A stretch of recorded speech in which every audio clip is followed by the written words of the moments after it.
दोस्तों मूवी की शुरुआत एक सपने से होती है जिसमें एक अल्ट्रासाउंड दिखाते हैं, फिर एक छोटी सी बच्ची और एक खुले मैदान में दौड़ती हुई लड़की। और अचानक से सपना टूट जाता है और मैथ्यू अपनी नींद से उठ जाता है। फिर वो एक प्लेन में होता है जो फ्रांस पे उतर रहा होता है और हवाई अड्डे से बाहर निकलते वक्त वो अपनी 12 साल की बेटी सारा को फोन करता है और कहता है, बेटा मैं जल्दी घर पहुंच जाऊंगा। अब वो जल्दी जल्दी हाईवे पर कार चलाकर अपने अपार्टमेंट में पहुंचता है और वहाँ उसे वॉकी टॉकी पर सारा की कॉल आती है और सारा उसको अपनी माँ के घर आने के लिए कहती है। फिर मैथ्यू अपने बैग में से एक डब्बा निकालता है और अपने अपार्टमेंट से निकलकर पास की बिल्डिंग में जाने के लिए सड़क पार कर रहा होता है। तभी उसके पड़ोसी मिस्टर बेलकामैन भी उसी बिल्डिंग में जा रहे होते हैं और मैथ्यू उसके ऑक्सीजन टैंक को अंदर ले जाने में उसकी मदद करता है और फिर जल्दी से ऊपर जाता है और अपनी पत्नी अना के घर का दरवाजा खटखटाता है और उसकी पत्नी उसका स्वागत एक किस के साथ करती है और उसको बताती है कि वो एक ऑनलाइन क्लास ले रही है।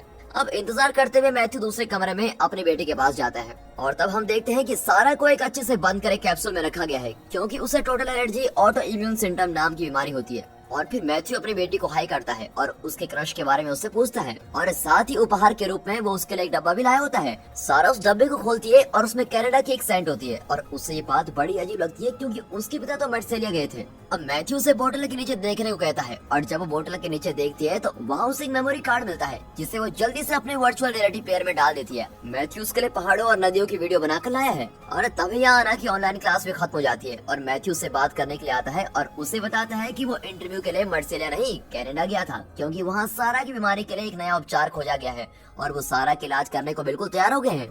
लेकिन अना को इस बात पर संदेह होता है क्योंकि उसने अपने डॉक्टर से इस बारे में कभी कुछ नहीं सुना और फिर मैथ्यू उसको बताता है कि यह भी नया इलाज है जिन्हें अभी तक ज्यादा लोग नहीं जानते हैं, उन्हें बस कनाडा जाना होगा। लेकिन ये बात अना को पसंद नहीं है।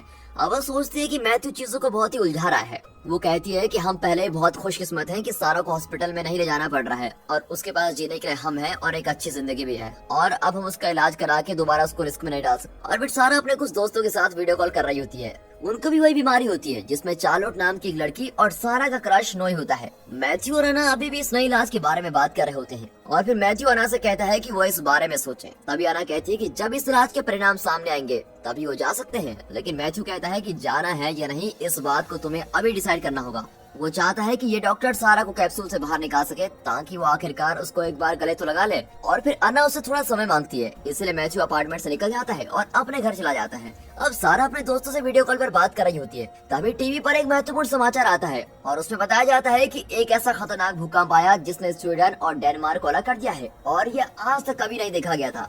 मैथ्यू नारा होता है जब वो ये बात सुनता है और ठीक उसी समय पेरिस में भी भूकंप आ जाता है। अब अचानक बिजली चली जाती है और सारा का कैप्सूल बैटरी पर चलना शुरू हो जाता है। फिर सारा अपने पिता को कॉल करती है जो जल्दी जल्दी कपड़े पहन रहा होता है। वो उससे पूछती है कि ये क्या हो रहा है और मैथ्यू सारा से कहता है कि वो जल्दी वहाँ आ रहा है। और जब वो घर से बाहर निकलता है तो वो एक अलार्म सुनता है और लोगों को सड़कों पर भागता हुआ देखता है। फिर सारा मैथ्यू को फिर से कॉल करती है और वो उससे कहता है कि वो और उसकी माँ घर में रहे, बाहर मत निकलना। अब वो सड़क पर चल रहा होता है और पक्षियों के झुंड को बुरी तरह से उड़ते हुए देखता है और उसे पता चलता है कि जमीन से एक गंदी धुंध निकल रही है और जो भी उसमें सांस लेता है वो मर रहा होता है। अब वो धुंध निकलती जाती है और पूरे शहर में फैल जाती है। फिर मैथ्यू तुरंत अपने परिवार के पास भागता हुआ जाता है। एक बार अंदर जाने के बाद वो अना को खिड़की के पास देखता है, इसलिए वो जल्दी से उसे वहाँ से खींच कर लेके जाता है और उसे कहता है कि ये धुंध में सांस मत लेना। और फिर वे सारा से कहता है कि उन्हें उसे वहीं छोड़ना होगा, लेकिन वो उससे वादा करते हैं कि वो जल्दी उसको लेने वापस आएंगे। अब धुंध हर जगह फैल जाती है और मैथ्यू और अना ऊपर की ओर भागते रहते हैं। फिर वो बिल्डिंग के सबसे ऊपर अपार्टमेंट में पहुंच जाते हैं जहां लूसन और कॉलेट नाम का एक बुजुर्ग जोड़ा रहता है। लूसन उन्हें अंदर आने देता है और मैथ्यू खिड़की की ओर दौड़ता हुआ जाता है और देखता है कि धुंध छत तक पहुंचकर रुक चुकी है। फिर मैथ्यू उनसे कोई कपड़ा मांगता है जिससे वो छेदों को बंद कर सके, जबकि अना सारा से वॉकी टॉकी से संपर्क करती रहती है और सारा उन्हें बताती है कि पूरा कमरा धुंध से भर गया है, लेकिन वो ठीक है क्योंकि वो कैप्सूल के अंदर है। अब बाद में दोनों जोड़े शहर को देखने के लिए बालकनी में जाते हैं और पूरा शहर धुंध से ढक चुका होता है, सिर्फ लोगों के छत दिख रहे होते हैं और कॉलेट ये देखकर डर जाती है। उसका पति उसको दिलासा देता है कि उनका बेटा ठीक होगा और उसको वापस अंदर ले जाता है। यह मैथ्यू और अना सोच रहे होते हैं कि ये धुंध अचानक आ कहां से गई, कहीं ये जहरीली तो नहीं है। और तभी उनके ऊपर से 2 हेलीकॉप्टर जाते हुए दिखाई देते हैं और फिर वो दोनों भी अंदर चले जाते हैं कि कहीं वो भी धुंध की वजह से अफेक्ट न हो जाए। अब कैप्सूल में दिखाते हैं तो सारा अपने चारों ओर घना कोहरा देखती है। अपार्टमेंट में लूसन और कॉलेट देखते हैं कि खाने का कितना सामान पड़ा हुआ है, जबकि अना अपने फोन में कैप्सूल बैटरी को देखती रहती है। अब 4 डंडी बची हुई होती है, इसका मतलब यह है कि सारा के पास अभी भी 10 घंटे की बैटरी बची हुई है। और जब वो बातचीत कर रहे होते हैं तो मैथ्यू एक दूरबीन ढूंढता है। वो उसको अपने कंधे पर लटकाता है और बालकनी से बाहर जाता है और छत पर पहुंचने के लिए एक दीवार पर चढ़ता है। अब छत पर चढ़कर वो पूरे शहर को देखता है। पूरे शहर में हर जगह धुंध होती है।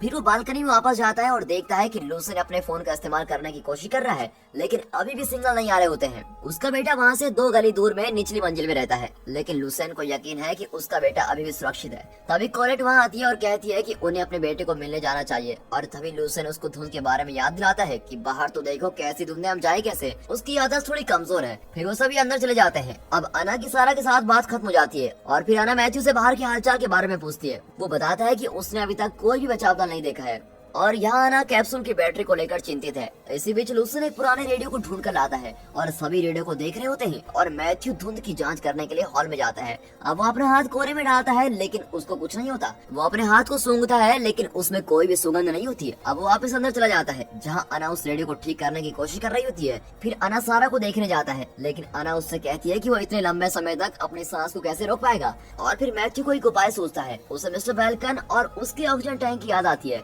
और मिस्टर बेल्कम सिर्फ एक मंजिल नीचे रहता है, तो वो ऑक्सीजन टैंक के पास पहुंचने तक सांस रोक सकता है और फिर सारा को देखने जा सकता है। और मैथ्यू खिड़की खोलता है और वो लूसेन से एक हथौड़ा, एक टॉर्च और टेप लेता है और धुंध में जाने से पहले एक लंबी सांस लेता है और धुंध में घुस जाता है।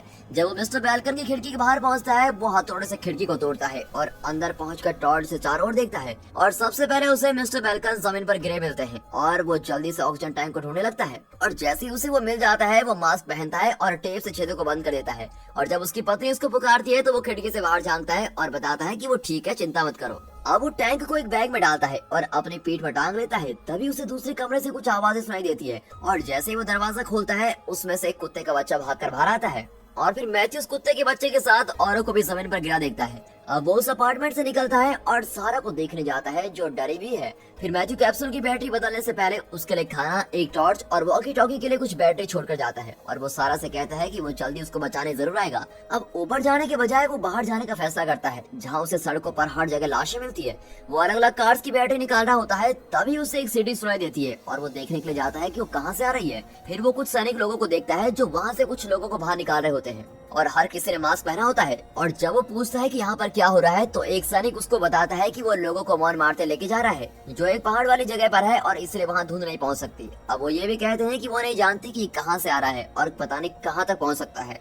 फिर मैथ्यू को एक मास्क देने के बाद सैनिक उसको अपने साथ ले जाने की कोशिश करता है, लेकिन मैथ्यू कहता है कि मेरा यहाँ पर परिवार है, मुझे उसकी देखभाल करनी होगी। और फिर मैथ्यू जाते जाते उनसे एक एक्स्ट्रा मास्क भी मांग लेता है। इसी बीच सारा और अना वॉकी टॉकी से बात कर रहे होते हैं। सारा अपने पिता के बारे में बहुत ही चिंतित रहती है और फिर अना उसको कहती है कि उन्हें कुछ नहीं होगा, तुम एक्सरसाइज पे ध्यान दो।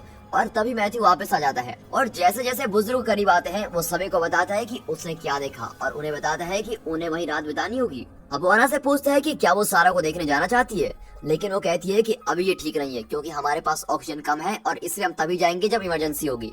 फिर बाद में रात को अना रेडियो पर काम करती है, जबकि लूसन और कॉलेट उससे सारा की बीमारी के बारे में पूछते हैं।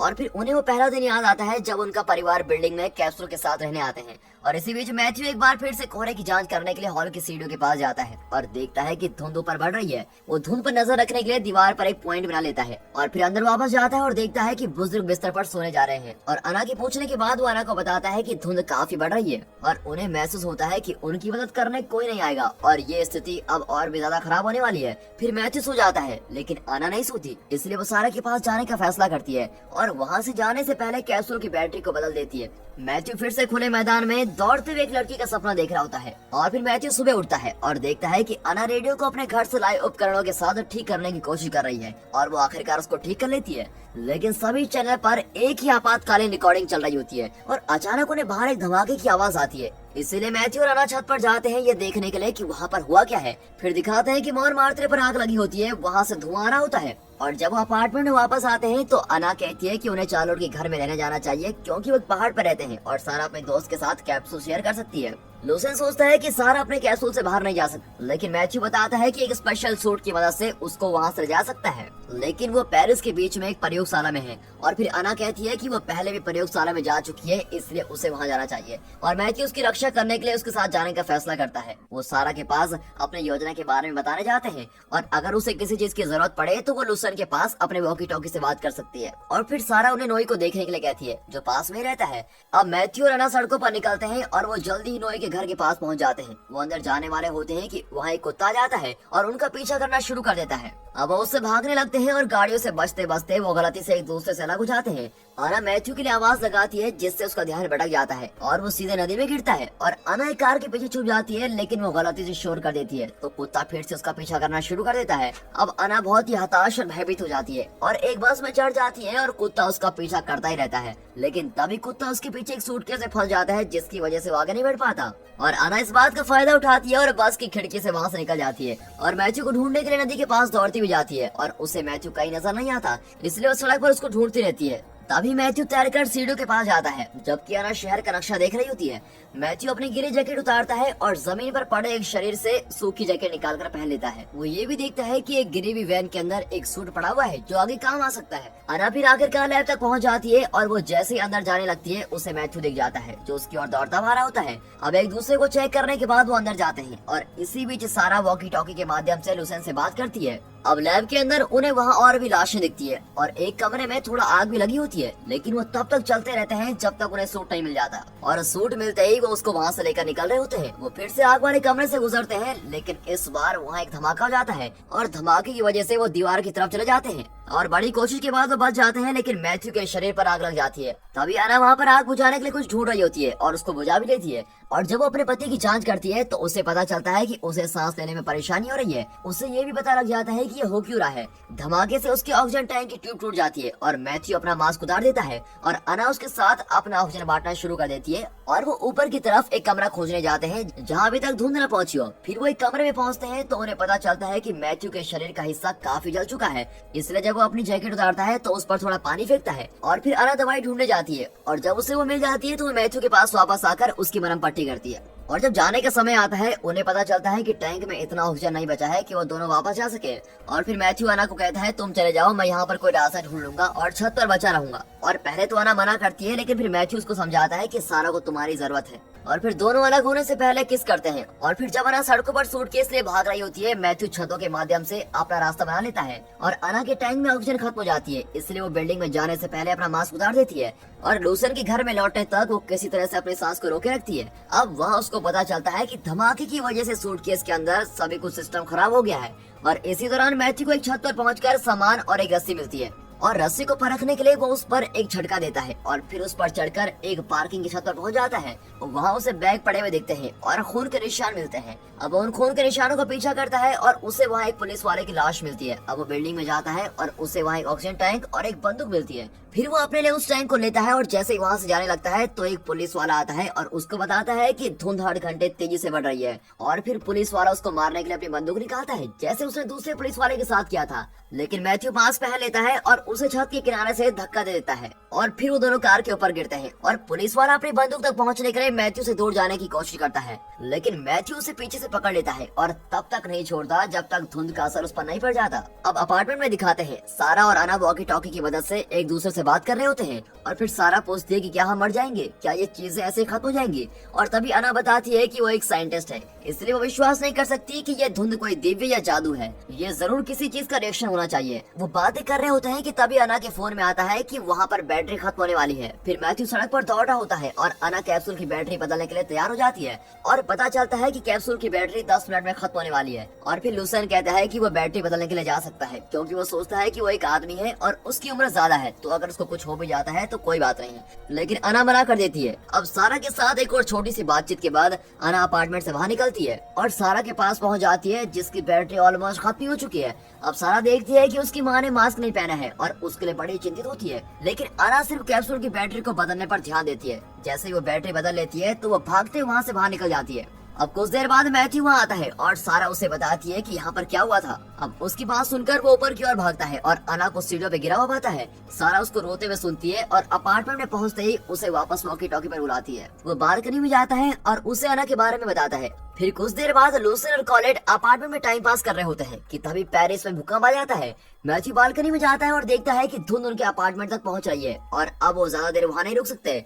और फिर उसे वाला सूट याद आता है जो उसने वैन के पास देखा था और वो सारा के लिए उस सूट को ले जाने की तैयारी करता है। वो लूसन और उसकी पत्नी के लिए ऑक्सीजन भी लाने जा रहा होता है, लेकिन लूसन उसे मना कर देता है और कहता है कि उसने और उसकी पत्नी ने बहुत ही अच्छी जिंदगी जी है, लेकिन वो अपने बेटे के बिना इस जिंदगी को और नहीं जीना चाहेंगे, इसलिए वो कहता है कि वो अपार्टमेंट में ही रुकेंगे।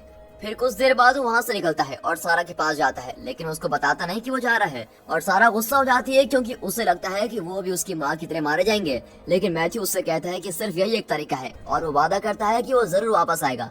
अब अपार्टमेंट में लुसेन और उसकी पत्नी बेड पर एक दूसरे के साथ हाथ पकड़ कर रहते हैं और एक दूसरे से कहते हैं कि उन्होंने बहुत ही अच्छी जिंदगी बिताई है और वो हमेशा साथ रहेंगे।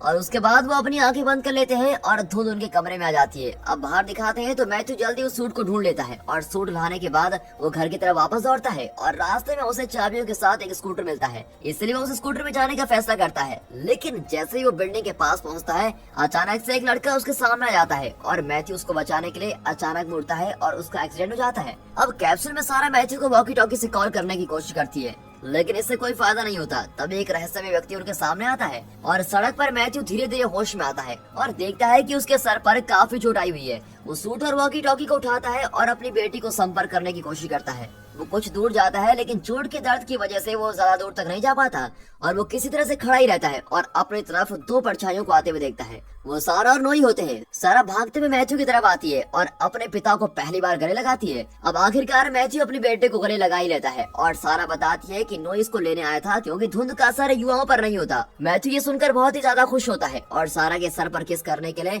वो 1 सेकंड के लिए अपना मास्क उतार देता है और उसे फिर गले लगा लेता है। मैथ्यू उससे कहता है कि आखिरकार वो अब आजाद है। फिर से आखिरी बार वही सपना दिखाया जाता है, लेकिन इस बार साफ दिखता है कि वो सारा है और उसके साथ नोई और उसके दोस्त होते हैं। मैथ्यू उठ जाता है और हमें दिखाते हैं कि कुछ समय बीत चुका होता है और चीजें बदल चुकी होती हैं। अब मैथ्यू कैप्सूल में रह रहा होता है और सारा बाहर उसका ध्यान रख रही होती है और उसके साथ वॉकी टॉकी पर बात करती रहती है। और दोस्तों, यहाँ पर ये मूवी खत्म होती है।